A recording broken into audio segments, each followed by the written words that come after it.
Hayi bafethu khulekani sesivumile siyahamba. Sikhathele ngalento yenu ukuthi amashangana awahambe kulungileke siyabuyela thina amashangana. Siyabuyela eMozambique. Kodwa ngizonikhumbuza into eyodwa kuphela. Before sihamba ungakopheli lo 40 days siphiwe wona. Kuthi kufanele uphela sesigudukile. Bafethu siyucisha nathi ugezi ngale. Sizocisha ugezi. Nikhumbule ukuthi ugezi usuplayayo amakhebula asemayeni qhamuka eMozambique. Nikhumbula lokho.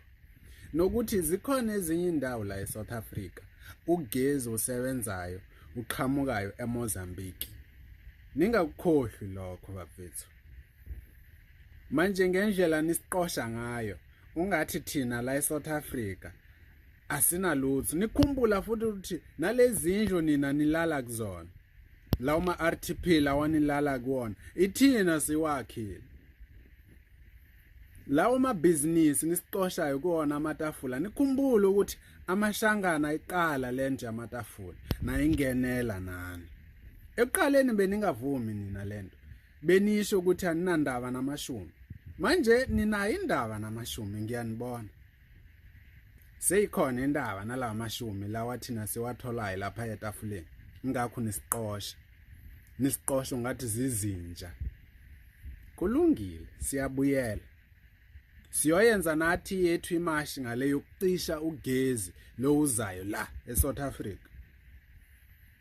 Sizonikhombisa amabele enyoka nina ngoba ungathi nihlanganiphile kakhulu. Bafethu nathi siyabantu bafethu. Kufanele nisikabangela man. Nathi sinegazi. Uma nisishaya nathi sizobhlungu lo nina nozwayo uma nishayiwe bafethu.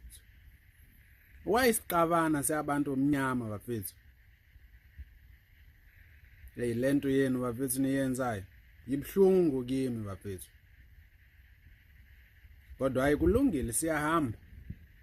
Sizobona ukuthi phakathi kwethu nani bobani abahlanganiphile ngoba iningi into izomosheka la uma siyocisha ugesi.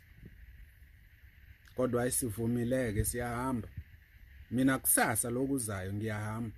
Ngingene ngomthetho la nginawo amaphepha. Manje nina umuntu unayo ipassport angana uyashaywa nje ngoba uyiforeign. Angeke nivakasha nina kamazwe angaphandle.